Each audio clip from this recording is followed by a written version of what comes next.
자,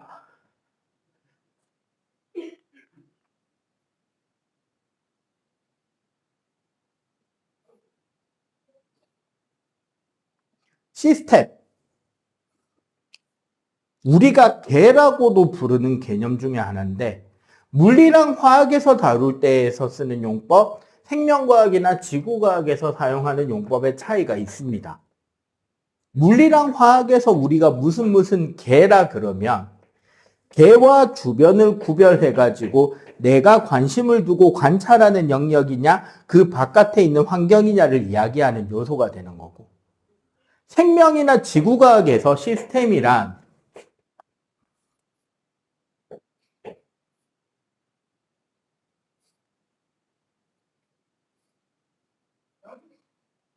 기본적으로 그것을 구성하고 있는 구성 요소들끼리 서로 상호작용이 일어나고 있으면서 그 상호작용으로 인해 안정화된 하나의 체계를 우리가 시스템이라고 불러요. 그럼 오늘 부르는 생명 시스템은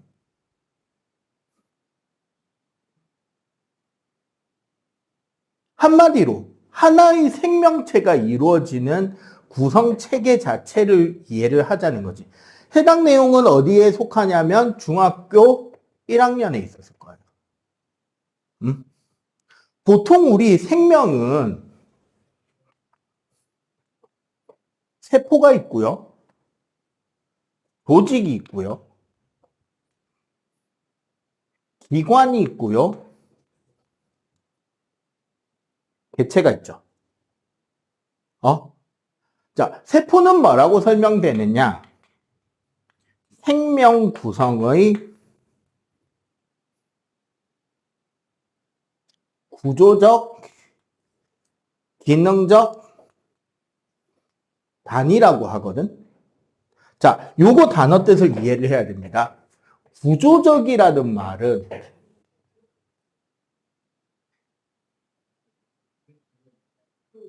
세포가 모여서 하나의 생명체를 이룬다라는 소리예요. 이러면서 구조적 단위를 이야기할 때 제일 많이 하는 이야기가 그거야. 같은 포유류에서 되게 작은 동물 있죠. 햄스터나 생쥐. 포유류에서 제일 큰 동물이 존재하죠. 뭐가 있죠? 고래. 세포 하나의 크기는 큰 차이가 없어요.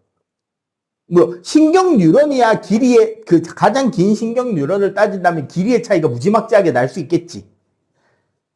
하지만 일반적인 체세포 하나, 일반적인 근육세포 하나의 크기를 비교하면 생쥐랑 고래랑 그렇게 큰 차이가 나지는 않는다는 거죠.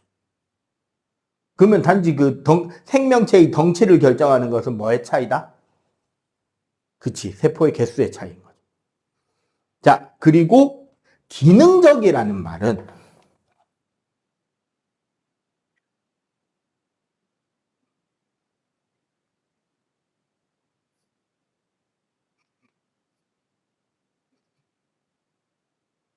생명체가 살아가기 위해서는 다양한 일들이 생기잖아요. 그 일들 하나하나를 실행하는 주체는 바로 어떤 단위에서 일어나고 있다? 각각의 세포 단위에서 그런 일들이 생겨난다라는 거고요. 자, 그 다음에 조직과 기관.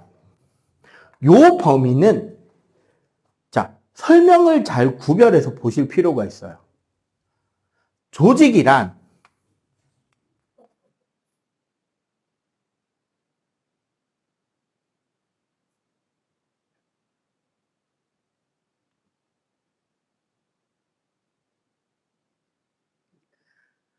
같거나 비슷한 세포들이 모여서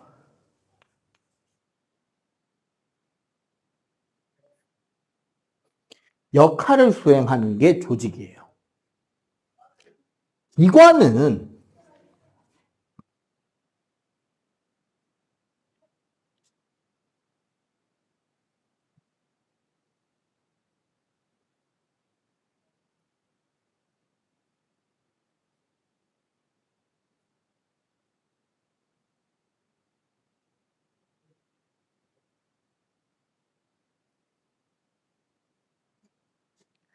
다양한 조직들이 모여서 특정한 형태가 만들어지고 기능을 담당하게 됩니다. 이 둘을 정확하게 설명하려면 이런 예가 되는 거예요. 요즘은 이제 우리가 중등 과정에서 식물체 자체를 내부에 뭐 뿌리, 줄기, 잎 이런 거를 다 배우진 않는단 말이에요. 옛날 교육 과정에서 배웠는데. 예를 들어서 대신에 통과에 들어가면 뒤에 가면 잎에서 광합성을 배우긴 해요. 그 중에 울타리 조직이라는 게 있어요. 나뭇잎의 단면을 보면.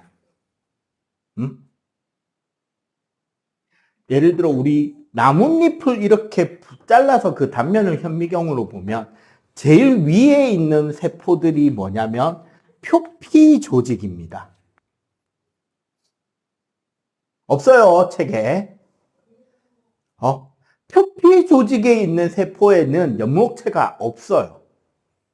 얘네들은 잎 내부를 보호해주고 수분이 유실되는 것을 막아주고 빛을 통과시켜주는 구조이기 때문에 표피에는 굳이 엽록체가 존재하지 않아요. 그 다음에가 울타리 조직이라는 곳이 있습니다. 울타리 조직은 식물 세포들이 이렇게 빽빽하게 세로로 규칙적으로 단단히 구성되어 있는 영역이에요. 빛을 받는 윗부분이니까 얘네들이 주로 뭐를 담당한다? 광합성을 담당해요. 그럼 얘네들이 엽록체가 존재하겠지. 여러분들 나뭇잎 같은 거 생각해 보면 앞면, 뒷면 구별이 되죠. 아무래도 뒷면은 색깔이 앞면보다 진해 연해. 연하잖아, 색깔이. 녹색이. 왜냐하면 뒤는 해면 조직이라 그래서 세포들이 약간 이렇게 얼기설기 돼 있어요. 빈틈이 있다는 거지. 그래야지 여기에 뭐가 지나다니게 된다? 공기가 지나다니는 통로가 돼. 그리고 우리가 인맥이라고 부르는 녀석들이 존재하겠죠. 물관과 체관이 존재하지. 울타리 조직을 구성하는 세포들 비슷하겠죠? 해면 조직을 구성하는 세포들 비슷하겠지? 물관을 구성하는 세포들을 같은 모양일 거 아니야. 체관을 구성하는 세포들도 같은 모양이겠죠.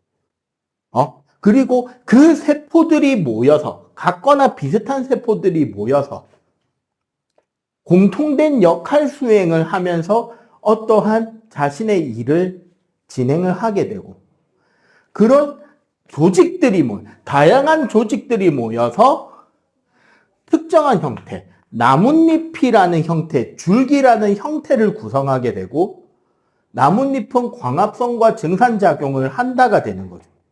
줄기는 물과 유기양분의 이동 통로가 되겠죠. 그런 기능을 담당하는 게 기관인 거예요. 그러면 개체는 그냥 간편하죠. 온전한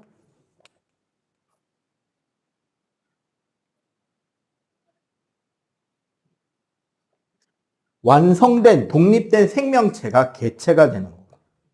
여기서 이제 우리 중학교 때 배운 거 굳이 따지자면 이제 뭐가 돼? 식물은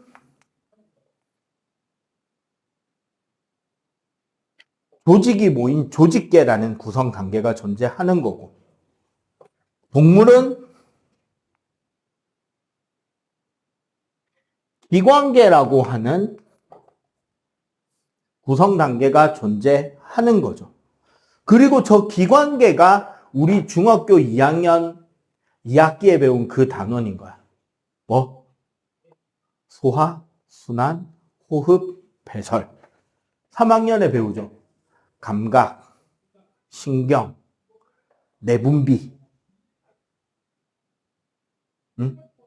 이런 것들이 다 기관계에 속하는 거죠. 그리고 이런 것들이 모여서 사람이라고 하는 은행나무라고 하는 하나의 독립된 생명체를 이루게 된다. 오케이?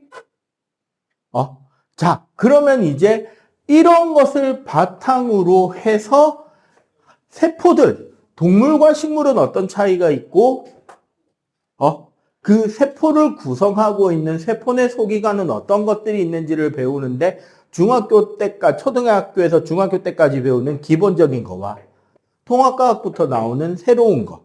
그럼 공부한다면 당연히 통합과학에서는 어느 게 더 출제가 많이 될 것이다? 기존의 거, 새로운 거. 그치? 새로운 거 중심으로 많이 다뤄지겠죠. 그치? 일단 요거 간단하게 빨리 정리하고 여기 칠판 좀 넓게 쓰려고 요거 빨리 정리하고 갑시다. 자, 그러면은 우리 기본적으로 세포의 구조를 바탕으로 주요한 내부 소기관들을 배우도록 할게요. 뭐 이런 이제 그냥 이렇게 대충 네모나타고 칩시다. 일단 여기에 제일 큰 게 하나 보이죠? 뭐일 거다? 핵이 있을 거고. 이제 가장 세포의 기본이 되는 건 뭐다? 핵과 세포질과 세포막이 되겠죠. 여기가 세포질일 거고, 그 제일 바깥쪽에 세포막이 있습니다. 자, 그럼 하나씩 설명해 보죠. 핵.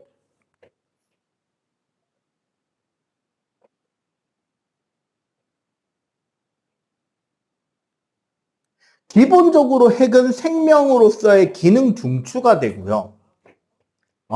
핵이 가장 중요한 일은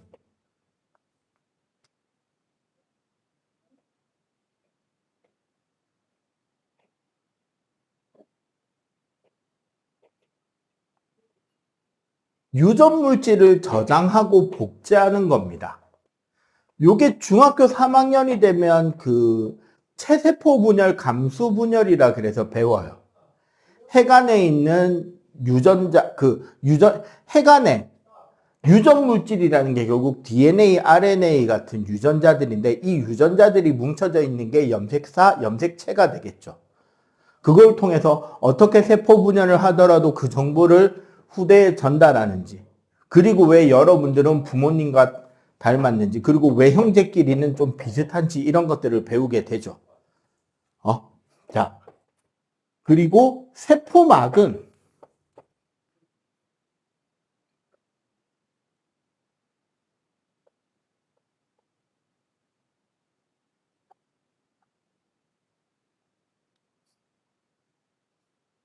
자, 오늘 할 핵심 내용 중에 하나입니다. 요 뒤에 오늘 수업을 크게 두 부분으로 나누면 앞부분에서 하는 것은 세포 내 구조를 배울 거고요. 구조와 소기관을. 뒷부분에서는 세포막에서 어떻게 물질이 전달되고 우리가 원하는 물질만 넘겨주고 하게 되는지를 배우게 될 거예요. 그리고 세포질에 뭐가 있다? 각종 세포 내 소기관이 그 안에 세포질 안에 들어있겠죠. 응? 자, 그러면 세포에 존재하는 세포 소기관에는 뭐가 있느냐? 그냥 간단하게 그림 하나하나 그려가면서 설명할게요. 가장 일반적으로 난 이걸 뭐라고 표현하냐면 미국식 핫도그라고 표현합니다. 그림이 딱 그렇게 그려져요. 길다란 모양의 가운데 줄이 하나 있고 소스 꼬불꼬불 그린 것처럼. 실제로 그림 보면 이렇게 그려져 있어요. 대부분의 문제집에서. 자, 마이토콘드리아입니다. 자, 이제 니는 단어에 적응을 해야 되죠. 왜 저게 마이토지 싶다, 그지? 참고로 2015 개정 교과서, 네가 중학교 때 배우던 교과서는 미토콘드리아였죠. 외래어 표기법이 바뀌었습니다. 마이토콘드리아입니다. 젠장 싶습니다. 야, 선생님이라고 이게 편하겠냐고. 나도 진짜 해마다 단어가 바뀌어요. 몇 년마다 한 번씩. 환장하겠습니다. 너희들 중학교 책에는 마이토콘드리아라고 될 거예요. 자, 이게 하는 일이 뭐냐면 세포 호흡을 통한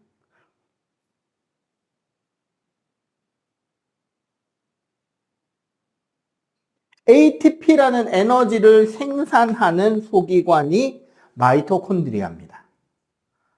동물과 식물 모두에 다 들어있어요. 그 다음에 식물에만 존재하는 거는 내가 녹색으로 그려볼까? 실제로 얘는 녹색이니까요.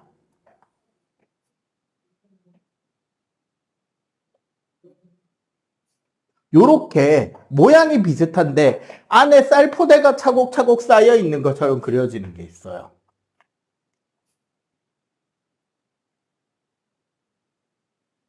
엽록체입니다.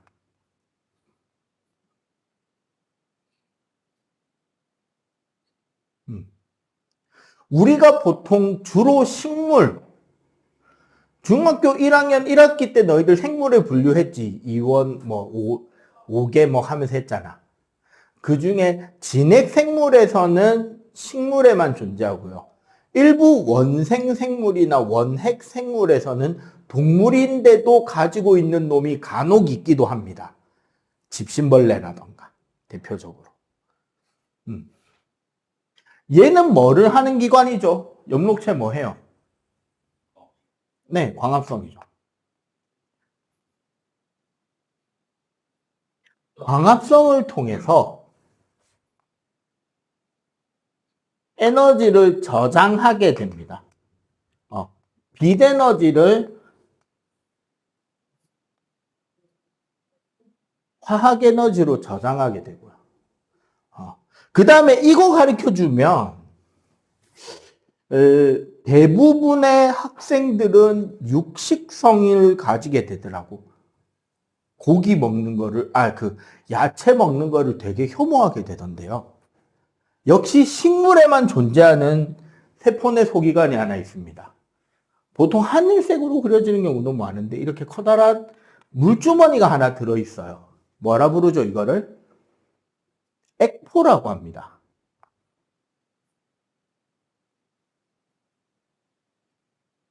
원래 요거까지는 우리가 중등에서 배우기도 하기 때문에 액포는 얘도 주로 식물에 존재하는데 원시적인 동물 세포에도 간혹 나타납니다.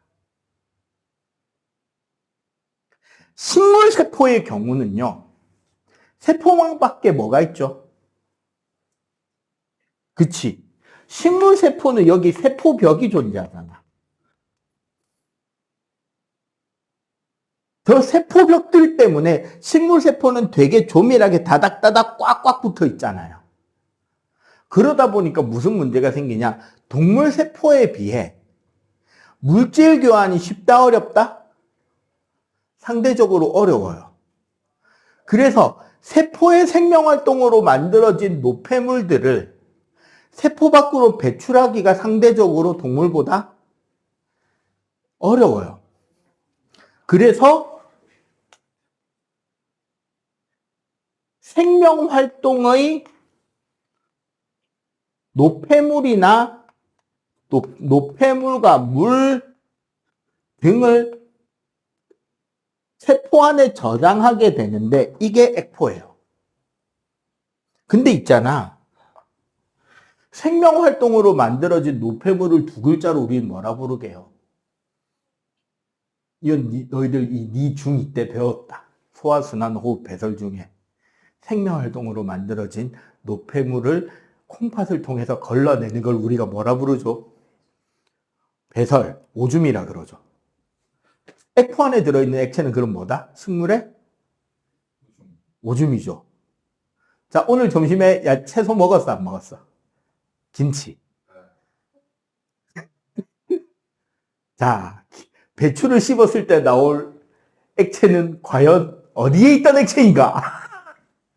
그 액체의 정체는 무엇인가? 이러면은 다들 육식화합니다. 다시는 야채를 쳐다보지 않게 되죠. 말로 못하는 바로 그거죠.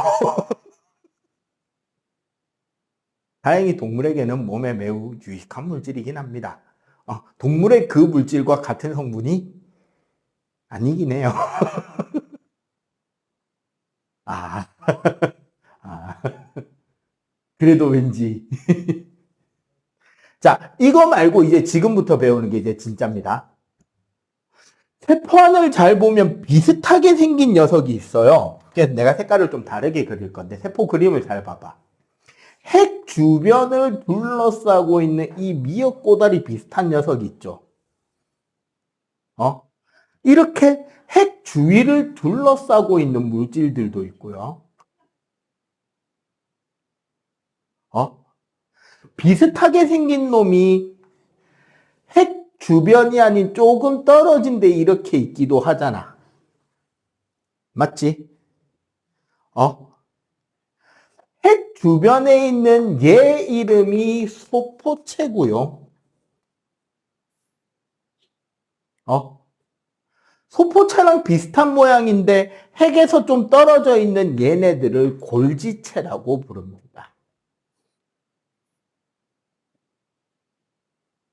그리고 여기서 잘 봐야 돼. 색깔을 다르게 해서. 핵 부근에 있는 소포체는 자세히 보면 동글동글한 알갱이가 이렇게 마치 오징어 문어 빨판처럼 붙어 있어요. 문제는 얘네들이 저기에만 있는 게 아니라 이렇게 세포질 중간중간에도 떠다니긴 하는데 주로 여기 소포체에 많이 붙어 있습니다.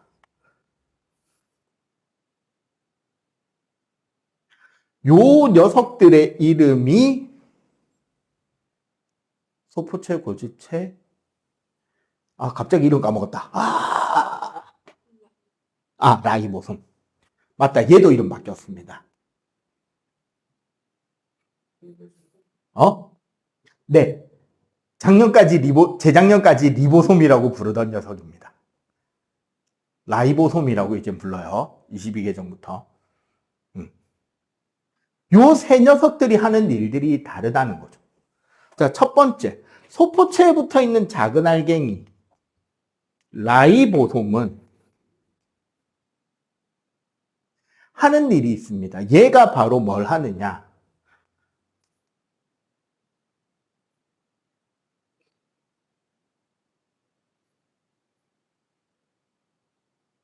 우리 몸에서 각종 효소라던가 단백질을 합성하는 기관이 라이보솜이에요.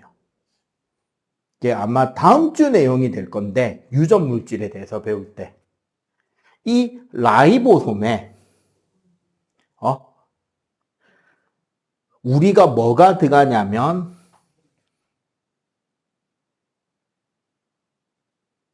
mRNA, 보통 우리가 그냥 RNA라고 부르는 물질이 유전 정보를 전달하고요.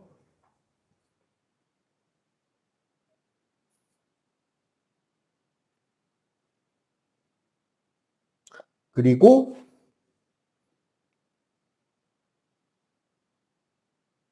tRNA 혹은 안티코돈이라고 하는 녀석이 뭘 가지고 오냐면요. 아미노산을 가지고 옵니다. 그 아미노산이 라이보솜에 의해서 결합이 돼서 유전 정보대로 아미노산을 가지고 오면 여기서 뭐가 나온다? 단백질이나 각종 효소들이 만들어지게 돼요. 그 단백질 합성, 효소를 합성하는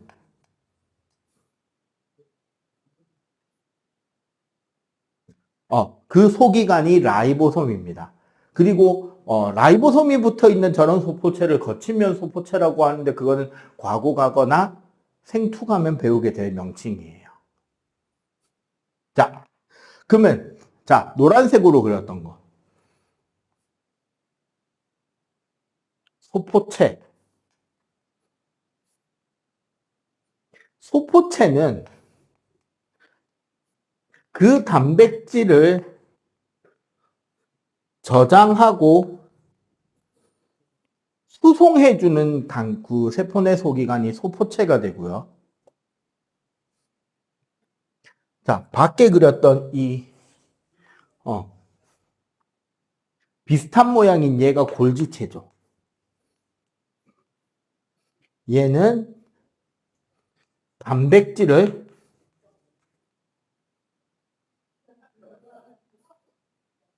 세포 밖으로 분비해냅니다. 정확하게는 이 과정에서 그 소낭이라는 시스템을 통해서 분비하게 돼요.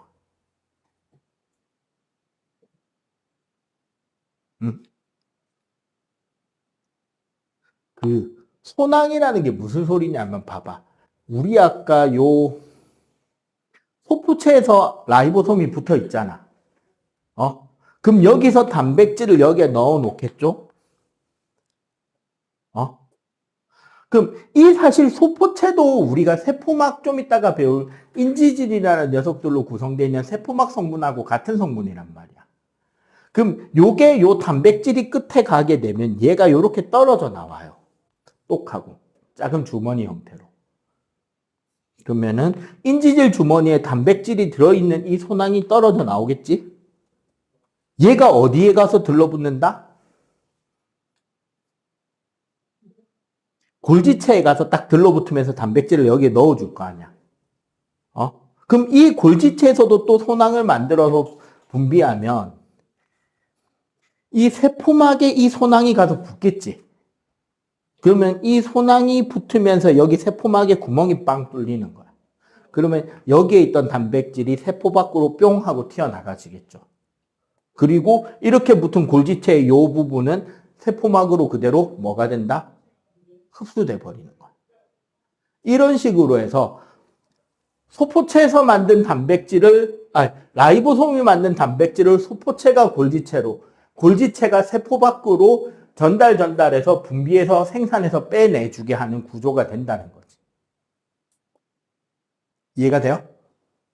그래서 시험 문제로 제일 많이 나오는 패턴은 뭐냐면 첫 번째가 이제 쉬운 문제는 사실 마이토콘드리아하고 엽록체에 대한 기본 세포 내 소기관 구조를 알고 있는지 각각의 역할이 뭔지 바로 이어주는 거 이야기하고 두 번째는 어떤 과정으로 단백질을 합성해서 세포 밖으로 분비하게 되는지 과정을 물어보는 게 하나가 나옵니다. 오케이? 일단 요거 필기. 세포막에 대해서 공부할 거예요. 자.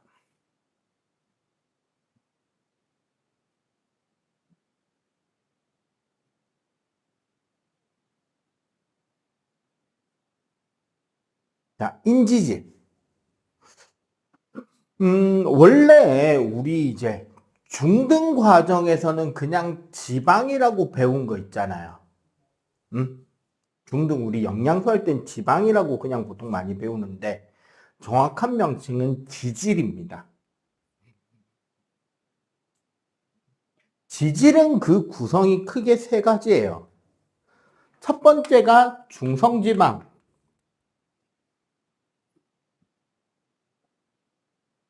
얘가 우리가 영양소 할 때 배운 그 지방을 말하는 거예요.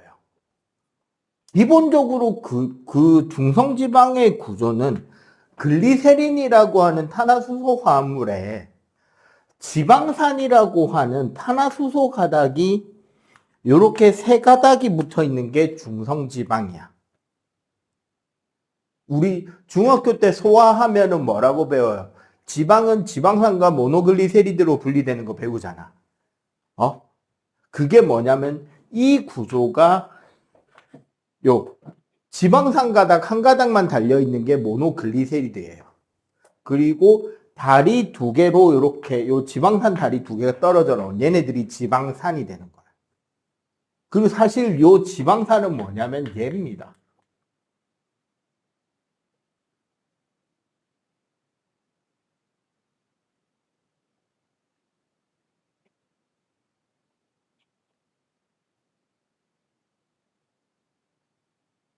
탄소에 수소가 쫙 붙어 있는 다리예요.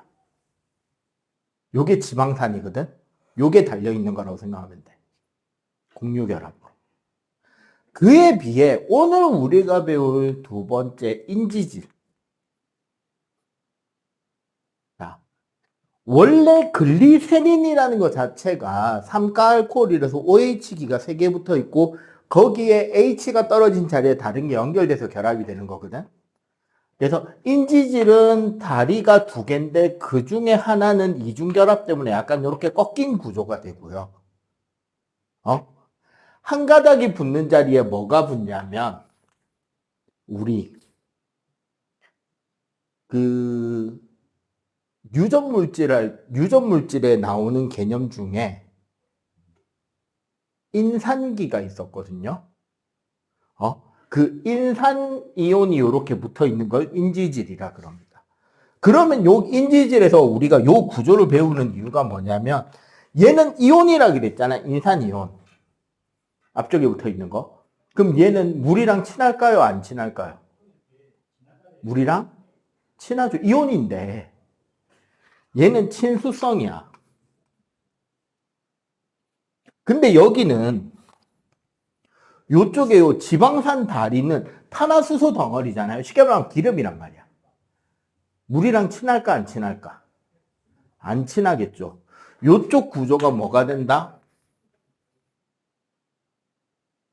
소수성, 물하고 안 친하다고. 요런 구조가 되는 걸 인지질이라 그러고, 이거를 매번 이렇게 그리기가 불편하니까 그냥 간단하게 보통 요런 식으로 많이 그리는 거야. 구조를.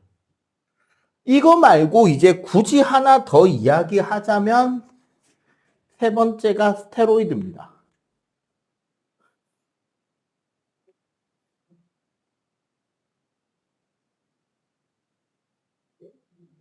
스테로이드 하면 딱 떠오르는 게 뭐예요? 어? 보통 우리 이제 로이더라 그러죠. 그 보디빌딩 하는 선수들이 보통 맞는 약. 그래서 이제 그 세계 보디빌더 대회도 그런 보충제를 써도 되는 대회가 따로 있고, 그거 안 쓴 사람들만 출전하는 대회가 따로 있어요. 그걸 보통 우리 이제 로이더와 내추럴이라고 이야기를 많이 하죠. 예, 옛날에 그 제일 최근에 이게 이제 좀 일반인들한테 많이 알려지게 된 거는 캐나다의 어떤 헬스 유튜버가 김종국 그 우리나라 방송에 살류가 퍼지면서 김종국 운동하는 몸 보고 저거 100% 로이더라. 내추럴로 저 몸이 나올 수가 없다. 특히나 쟤는 운동선 보디빌더도 아니고 가수래매, 연예인이래매 해가지고 김종국이 그거 보고 빡쳐가지고 씨발 나 약이라고는 허리 아픈 진통제 말고 먹어본 적도 없다면서 모든 종류의 도핑 검사를 다 하겠다고 하고 개새끼야 나 내추럴이다 해버리면서 유명해졌죠. 그거 말고 이제 뭐 이제 좀 유명한 걸로는 이번에 두산에서 저기 SSG로 이적한 그 야구 선수 그 약쟁이라고 맨날 놀릴 때 다는 댓글이 그거죠. 약할 때 강함 대신에 CCM 노래 가사로 그 드립치는 거죠. 약할 때 강하다고. 약 먹으면 강해진다고 놀리는 거예요. 메이저리그나 그런 데는 약하다 걸리면 이름 뒤에 별표 붙입니다. 이 새끼 약쟁이에요. 2번 걸리잖아? 별 2개 붙여요. 그렇게 해서 붙은 놈들은 솔직하게 웬만해가지고는 명예전당 가까이 잘 못 갑니다. 마지막 약하고 명정관계 내가 알기로 베리본즈인가? 걔는 워낙에 약했지만 너무 넘사벽이라서. 참고로 스테로이드는 보통 우리가 이제 성호르몬 만드는 게 이 로이드고요. 기본적으로 아까 막 구조가 있냐 없냐라고 했는데 이 인지질이 막을 만드는데요. 이중막 구조를 가지고 있는 거와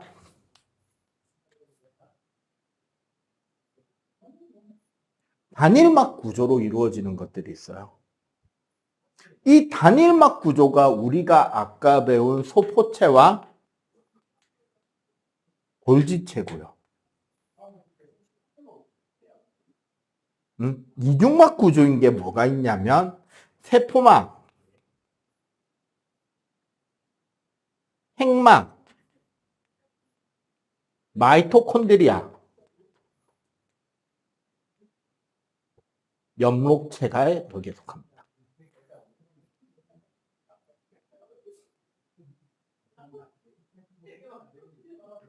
왜 마이토콘드리아랑 영록체가 이중막 구조가 됐냐면 이거 여러분들 중학교 1학년 때 배운 거 원핵 생물에서 원생 생물로 진화 일어나잖아요.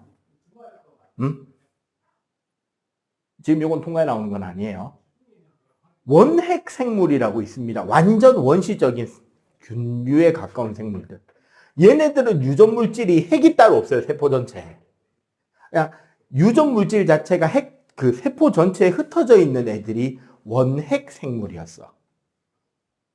이게 최초의 생명체는 전부 다 원핵이었어요. 그리고 이 생명체의 진화 과정에서 광합성하는 그 미생물들이 만들어지기 시작합니다. 얘네들을 독립영양 미생물, 박테리아라 그래요. 그리고 이 광합성을 한 결과 산소를 만들게 되면서 산소를 가지고 호흡하는 또 미생물들이 생깁니다. 얘네들을 유기호흡 박테리아라 그래. 그리고 원래 있었던 박테리아들이 광합성 박테리아나 유기호흡 박테리아를 세포 내로 흡수해 버리는 거야. 자신의 세포 내 소기관으로. 그래서 광합성 박테리아랑 유기호흡 박테리아를 둘 다 흡수한 녀석은 식물이 된 겁니다. 광합성 박테리아가 지금의 뭐다? 엽록체예요. 유기호흡 박테리아가 뭐가 돼 있는 거다? 마이토콘드리아가 된 거야. 그럼 봐봐. 원래 세포가 자기가 가지고 있는 유전물질과 흡수한 얘네들의 유전물질이 섞이면 돼요, 안 돼요? 안 되지. 맞잖아. 내가 뭐 이상한 괴물하고 융합해가지고 제3의 생명체가 될 건 아니잖아. 그러니까 내 유전 정보는 내 유전 정보끼리 따로 모아놓고 걔네들을 보호하는 벽으로 둘러싸서 그게 핵인 거야. 그리고 내가 흡수한 이 미생물들 마이토콘드리아는 마이토콘드리아 그 유전물질들이 새 나오지 않게 따로 막으로 둘러싸고 엽록체는 엽록체 따로 막으로 둘러싸 놓은 거야. 그래서 재밌는 게 있잖아요. 여러분들이 가진 마이토콘드리아 유전자는 100% 모계입니다. 다른 거는 부모님으로부터 유전을 서로 받아서 만들어지잖아. 동물의 경우 마이토콘드리아는 100% 모계 유전돼요. 이게, 그러니까, 네 거 마이토콘드리아 유전 정보는 100% 엄마 겁니다. 그리고 어머니 거는 외할머니 거가 되는 거야, 무조건. 그래, 이거 가지고 역추적한 게 그거잖아요. 이브의 존재. 인류라고 부르는 사람의 마이토콘드리아 유전 정보를 추적해보면 한 두세 개밖에 없는데 그 시작이 아프리카 북부에서 왔다. 뭐 그런 이야기들이 과학책에 나오는 게 마이토콘드리아로 추적하는 겁니다. 뭐 미국에서 운동선수들 뽑을 때 보면 메이저리그 투수들 뽑을 때 은근히 엄마를 봅니다. 선수의 어머니를. 류현진 미국으로 뽑혀갈 때도 류현진 어머니가 체구가 되게 좋으셨대요. 충분히 튼튼할 수 있다. 팔꿈치하고 어깨 수술을 했지만 저런 체형을 가지고 저런 건강 체질이신 분이라면 충분히 재활하고 이겨낼 수 있다라고 해서 메이저리그 데리고 가서 잘 던지고 지금도 던지고 있잖아. 야, 그 나이 때 지금 던지고 있는 게 은퇴한 오승환 이후로 지금 투수 중에서 제일 나이 많은 베테랑급일 걸. 류현진 위에 누구 남았냐? 김광현하고 노경은하고밖에 더 있냐? 지금 류현진보다 윗선에 멀쩡하게 선발 투수하고 있는 애가 누구 있냐고. 김광현, 노경은, 양현종도 거의 같은 나이급 아니야? 그거밖에 없어요.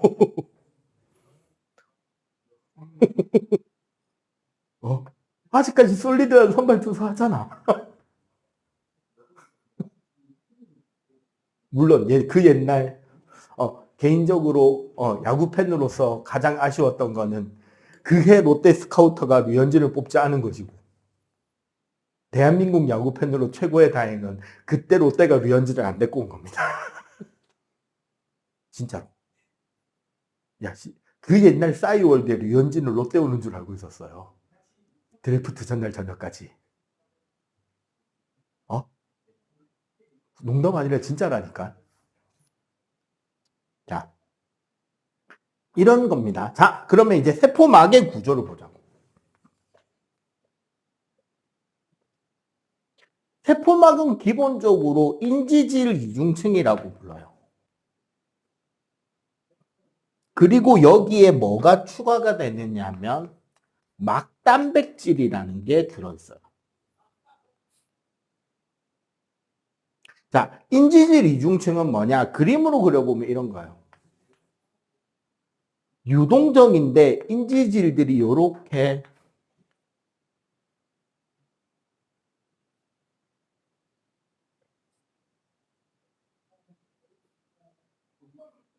요렇게 이중으로 쌓여 있는 거야. 막을 확대해 보면. 이러면 어떻게 되느냐 봐봐. 요 바깥쪽이 무슨 성질이 된다? 아까 저기에서 말한 것처럼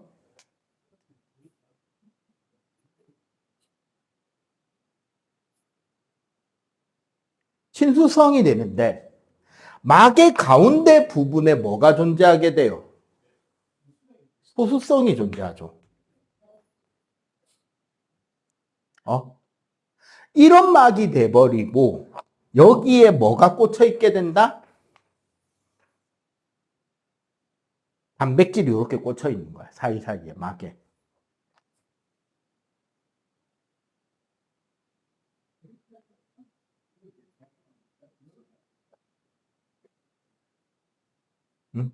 이렇게 되면 결국 우리가 세포막이라는 게 하는 역할이 뭐예요?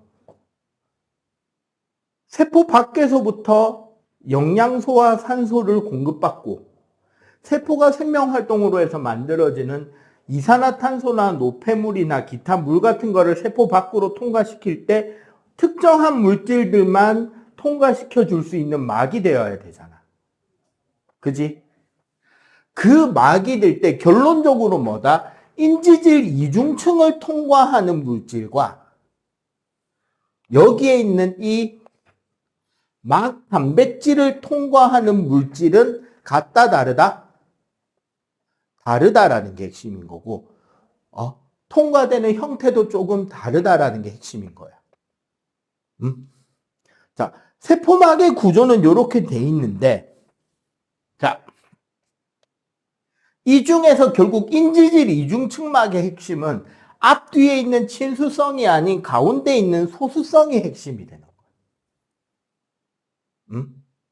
그래서 이중층막을 통과할 수 있는 물질은 저분자. 분자 크기가 커야 된다, 작아야 된다? 작아야 되고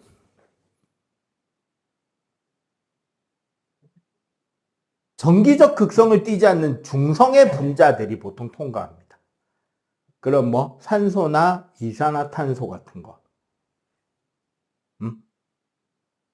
저분자 무극성 분자들이 보통 이 인주질 이중층막을 통과하거나 그리고 의외로 여기에 뭐가 되냐면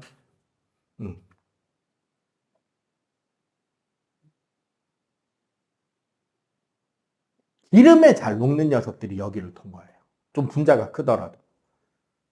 그러니까 무슨 소리냐면 밖에 있던 물질이 가운데 있는 소수성에 의해서 끌려 들어가서 여기에 녹아 들어가고 여기에서 이쪽으로 배어 나오게 되는 거지. 그래서 친유성, 기름에 녹는 녀석들이 여기를 통과하게 됩니다. 지용성 물질. 친유성이란 말을 지용성이라고 할게요. 기름에 녹는 애들. 그러면은 막단백질을 통과하는 애들은 인지질 물질들과 다른 물질이겠지. 저분자가 아니라 어떤 분자? 분자 크기가 큰 고분자. 무극성이 아니라 극성을 띠는 가장 대표적인 입자들이 뭔데? 이온들. 그리고 막단백질을 통과하는 건 뭐다? 수용성 물질다. 친수성기. 즉 수용성 물질들은 막단백질을 통과하게 됩니다. 통과하는 형태도 달라요.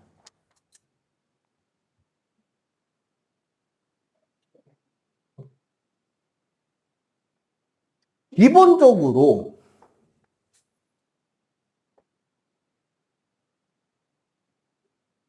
물질의 이동 형태는 확산입니다.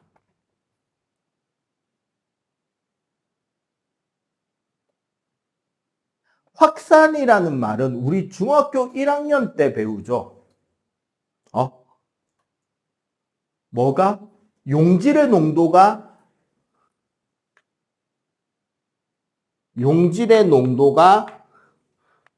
고농도에서 저농도로 이동하는 거지. 농도가 높은 데서 낮은 곳으로 에너지 쓴다, 안 쓴다? 안 쓰지.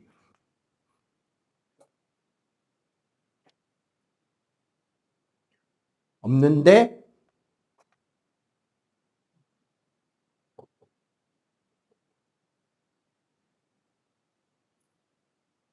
인지질을 통한 단순 확산은 기본적으로 농도 차에 비례합니다. 확산 속도가.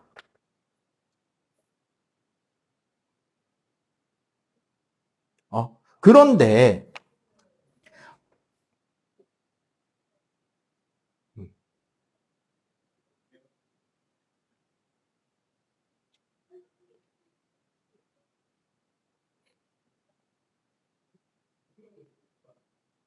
막단백질을 통과하는 확산을 우리는 촉진 확산이라 그래요. 어쨌거나 얘도 확산은 확산이기 때문에 에너지를 소비하진 않지만 일종의 저 막단백질이 통로 역할을 한단 말이야. 길을 열어준다고요.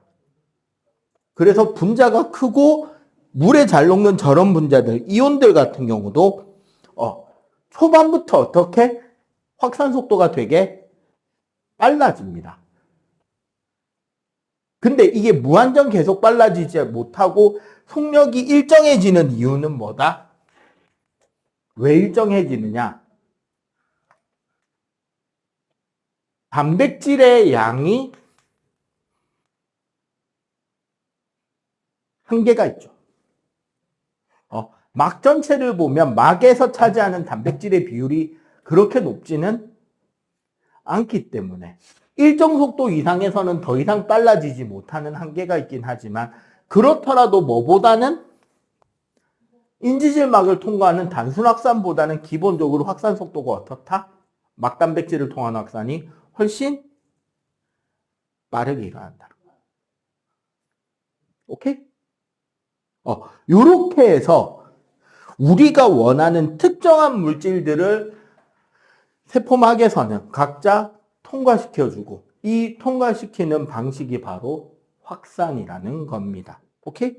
자, 요거 구별해서 정리해서 요거 필기 좀 해주시고요. 마지막 3투 설명까지 가도록 할게요. 자, 요거 빨리 필기하자.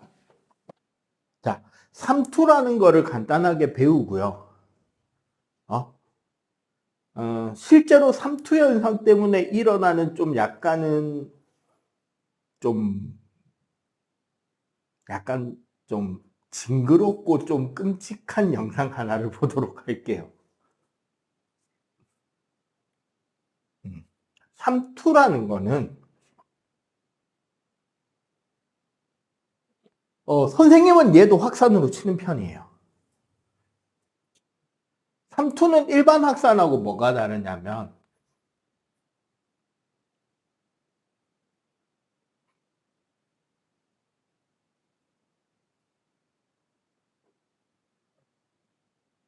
대표적으로 세포막이 반투과성막이거든요.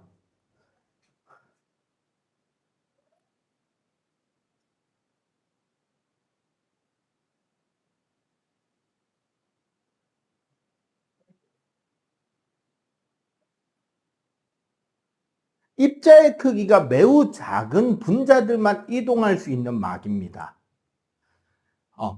어느 정도 분자가 그 한계냐면 물 분자 정도까지 이동이 돼요. 물보다 큰 분자들은 이동이 된다, 안 된다? 안 돼요. 그래서 어떻게 되느냐?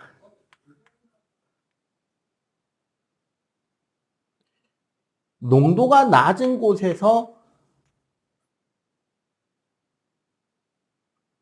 농도가 높은 용액이 이렇게 반투과성 막으로 영역이 나눠져 있잖아.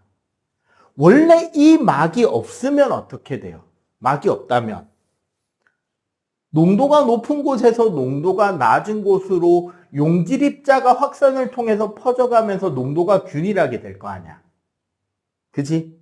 근데 반투과성 막이 이렇게 생겨버리고 나면 어떻게 되느냐? 농도가 낮은 곳에서 농도가 높은 곳으로 뭐가 이동한다? 용매인 물이 이동해 버립니다. 그러면 이쪽은 어떻게 된다? 물의 양이 줄어드는 대신에 농도는 올라가겠죠. 이쪽은 수위가 올라가는 대신에 농도는 낮아져서 이게 비슷해지겠지. 이렇게 이동하는 것이 삼투현상이에요. 가장 대표적인 게 뭐냐면 여러분들 그 수영장이나 목욕탕 가서 막 퐁당퐁당거리고 한참 놀다가 손가락 보면 어떻게 돼 있어? 쭈글쭈글하게 막 세포가 늘어나 있죠. 근데 해수욕장에서 놀면 어때요? 쭈글쭈글해지나? 바닷물에서 놀면 쭈글쭈글 안 해집니다.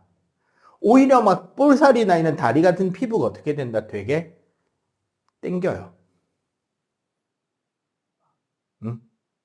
그 이유가 뭐냐면 우리 피부를 기준으로 바깥에 그냥 수영장이나 목욕탕에 온탕이든 냉탕이든 거기서 놀면 밖에는 맹물이고 우리 몸 안에는 우리 체액의 농도가 있잖아. 그럼 물이 어떻게 이동해 버린다? 우리 피부가 바깥에 수영장이나 목욕탕 물을 흡수해 버려요. 물만. 그래서 우리 세포가 늘어나 버립니다. 요게 언제 여러분들이 이걸 배웠냐면 중학교 2학년 1학기 광합성과 호흡할 때 공변세포 크기 변화하는 거 있죠. 그때 낮에는 공변세포에서 광합성하기 때문에 공변세포 안의 농도가 어떻게 된다? 높아진다. 그래서 주위의 표피세포에서부터 물을 흡수해서 공변세포 팽합이 증가하면서 이렇게 휘어지면서 기공이 열린다. 밤이 되면 광합성으로 만든 녹말을 설탕물로 바꿔서 체건으로 이동해버리고 나니까 공변세포 안의 농도가 훨씬 낮아지지. 물은 흡수하고 있으니까. 그래서 오히려 어떻게 된다? 물을 뺏기면서 공변세포가 펴지면서 기공이 닫힌다. 요거 배웠어요. 요때 삼투가 나왔다고. 응? 그게 똑같은 거야. 농도가 항상 어디서 어디로? 낮은 곳에서 농도가 높은 곳으로 물이 이동합니다. 그래서 여러분들 부모님들 김치 담글 때 어떻게 담궈요? 배추나 무에다가 물을 부어놔요? 아니면 소금을 뿌려놔요? 소금만 이렇게 뿌려놓잖아. 아니면 물을 되게 조금만 빨리 하려면 물도 살짝 섞기도 아니면 보통 소금만 이렇게 쳐놓는단 말이야. 그러고 그 다음날 아침 되면 어떻게 돼 있어요? 그 대야에 물이 흥건하죠.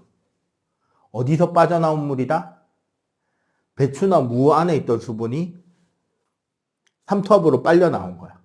그러니까 배추나 무가 좀 약간 쭈그러들죠. 물 뺏긴 만큼. 그렇게 해서 물을 빼내고 농축되는 거란 말이야. 사실 일식집이나 횟집에서 먹는 연어 샐러드나 연어살이랑 우리가 보통 마트에서 연어살 덩어리 가져와가지고 연어 그냥 이렇게 대충 썰어가지고 이렇게 샐러드로 먹거나 하면은 맛이 없잖아요. 되게 살도 흐물거리고.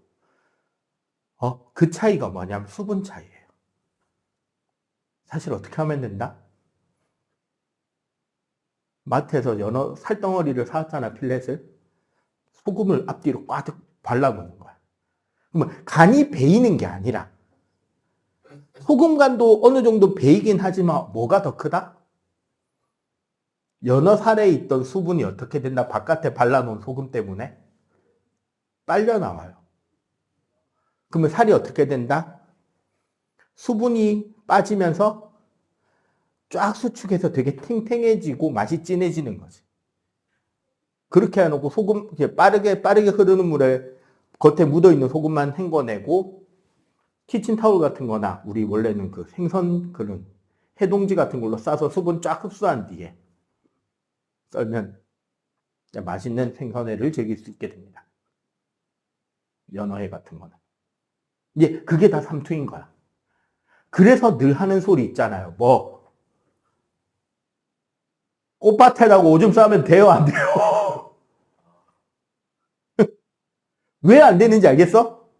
우리 어른들 맨날 그 흔히 하는 농담 있잖아. 그 거름 준다고. 그 거름일까요? 아닐까요? 식물 죽습니다, 그거. 왜? 흙에서, 식물의 뿌리가 흙에서 물을 흡수하려면 흙의 농도가 진해야 돼? 식물 뿌리 농도가 진해야 돼? 식물 뿌리의 농도가 진해야 된단 말이야. 그래야지 밖에서 물을 흡수하잖아. 근데 우리가 오줌을 넣어버리면 식물 뿌리가 짜다, 밖에 흙이 짜다? 일시적으로 흙이 짜게 돼요. 그럼 물이 어디서 어디로 옮기는 거야? 뿌리에서 흙으로 빨려 나오는 거야, 오히려. 식물 말라 죽는 겁니다. 그 식물 잘 못 키우는 사람들이 화분 말려 죽이는 기본적인 테크트리가 있다고. 화분을 사와. 맨 처음에는 그 화분 파는 데서 가르쳐 줍니다. 이 화분은 며칠에 한 번씩 물 줘야 된다. 그러다가 게으름을 피워요. 가끔씩 까먹어. 그럼 식물이 좀 물을 못 마셨으니까 으슬으슬 말라가고 힘이 없어져. 이 화분 비싼 건데 죽이면 안 된다고 다시 그 꽃 파는 데를 가. 가보니까 뭐가 보이니? 마트에를 가거나. 뭐가 보이냐? 식물 영양제라고 이 주사기 비슷한 모양으로 된 노란색 액체가 들어있는 통이 있어. 원래 그거 되게 커다란 화분에 하나 꽂으면 되는 거거든. 저 비싼 화분, 저 비싼 꽃 저거 죽이면 안 된다고 여러 개를 사와. 그리고 어떻게 한다? 화분에다가 한 개만 꽂아놓고 물을 많이 줘야 되는데 어떻게 한다? 막 여러 개 꽂아. 다음날 일어나 보면 그 화분은 이미 죽어 있죠. 수분을 오히려 흙에다가 쫙 빨려. 물 많이 줘야 됩니다. 약 주려면. 요런 건데. 자, 이 반투과성막이 가장 대표적인 세포막이란 말이야. 그래서 어떻게 되느냐? 자, 저장액, 등장액, 고장액. 쉽게 말해서 여기서 저장, 등장, 고장은 농도를 말하는 거예요. 저장액은 세포보다 농도가 낮은 액체. 등장액은 세포의 농도랑 똑같은 액체. 고장액은 우리 세포 농도보다 진한 액체를 말하는 거야. 그리고 이거 여러분들 경험 있을 거야. 세수하다가 눈에 물 들어가면 어떻게 돼요? 따갑죠? 해수욕하다가 바닷물 들어가면 더 따갑지? 근데 안구건조증이나 뭐 그런 것 때문에 아니면은 눈에 눈병 나거나 그래갖고 안약 넣는다고 그 생리식염수 있잖아요. 인공 눈물약. 눈에 떨어뜨리면 따갑니? 왜 안 따갑게? 그게 이 내용인 거야. 우리 생리식염수라는 말 들어본 적 있잖아. 그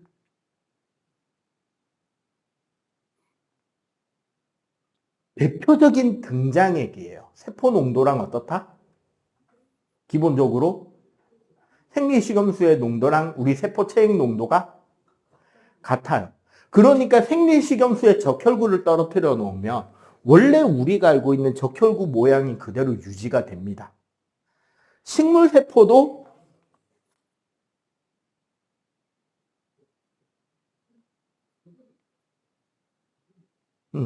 집어넣으면 원래 우리 세포 모양 그대로 각도가 유지가 된다고.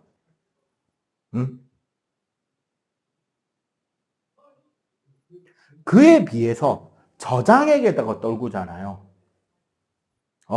그럼 어떻게 된다? 이 적혈구가 주변으로부터 물을 막 흡수해버려요. 그럼 세포가 어떻게 된다?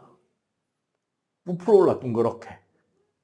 부풀어 오르다 못해 뭐 한다? 세포가 터져가지고 막 세포 안에 물질들이 밖으로 터져 나옵니다. 이거를 용혈이라 그래요. 그럼 고장액에 넣으면 어떻게 될까? 이거는 왜 이렇게 된다고 막 밖에서 물이 세포 안으로 침투해 들어가서 터지는 거야. 이거는 고장액에다가 적혈구를 넣으면 쉽게 말해서 적혈구 절임이 되는 거지. 수분이 막 밖으로 빨려 나와서 쪼그라들어 버린다고. 그러면 식물 세포는 어떻게 된다? 등장액의 원래 세포 모양이 딱 유지가 되고 있다면요. 육각형 모양 그대로. 저장액에 넣으면 물을 흡수할 거 아니야. 그러면은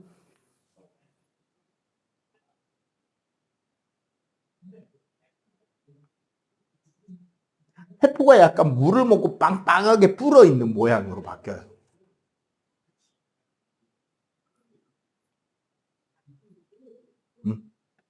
고장액에다가 넣으면 원래 세포벽이 유지가 되고 있는 거에 대해서 안에 세포막이랑 세포벽이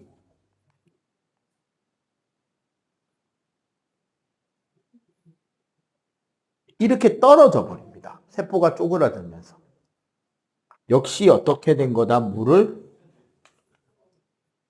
빨려 나왔기 때문에 세포가 이렇게 쪼그라든 거예요. 이해가 돼요? 자, 이런 삼투를 통해서 수분이 이동하고, 물이 이동하고 하는 거야. 우리 피클 같은 거, 아니면 과일청 같은 거, 유자청이나 이런 거 만들 때 부모님들 만드는 거 보면은 레몬이나 유자 이렇게 슬라이스해서 넣고 설탕 넣고 유자 넣고 설탕 넣고 쭉 쌓아 놓으면 저절로 어떻게 돼? 레몬이나 유자의 과즙이 빠져나서 설탕하고 섞이면서 잼 비슷한 그 마멀레이드가 되잖아요. 이런 것들이 전부 다 바깥의 농도가 진하니까 물이 빨려 나오는 거고. 이해가 돼요? 김치 같은 거 담글 때는 이런 것들이 전부 다 수분을 빼내는 형태가 되는데 요게 전부 다 원리가 뭐다? 삼투다. 따지고 보면 물 분자의 확산이라고 봐도 되죠. 봐봐. 농도가 낮다라는 말은 여기에 물 분자의 빈 퍼센테이지가 많은 거지. 농도가 높다라는 거는 여기에 물 분자의 퍼센테이지가 적은 거고. 기본적으로 어떻게 되려고 한다? 비슷한 농도 상태가 이루어지도록 균형이 맞춰지도록 퍼지려고 하는 것이 확산의 핵심인 거죠. 그러다 보니까 삼투막을 통한 반투과성막을 통해서 용매의 이동이 일어나는 것이 확산이고 앞에서 배운 그 세포막을 통한 확산과 삼투를 통해서 세포는 세포 안과 세포 밖의 물질의 이동이 일어난다. 그리고 이 과정은 둘 다 입자 운동과 관련 있는 부분이고 자연스러운 이동이기 때문에 에너지가 소비된다, 소비 안 된다? 이 이동은 소비되는 게 아닙니다. 나중에 이제 고등 과정의 생물, 고2 과정의 생물에 가면 신경전달 배울 때는 거기에 보면 나트륨 칼륨 펌프라는 게 있어요. 이거는 세포막에서 일어나는 작용 중에 에너지를 소비해서 이온을 억지로 교환을 하는 겁니다. 세포 안팎에. 이거는 능동수송이라 그래서 에너지를 쓰는 이동이 되는 거예요. 알겠지? 요거 그냥 간단하게 메모만 하고 191쪽 빨리 한번 풀어보시면 오늘 끝나겠습니다. 191쪽 빨리 풀어.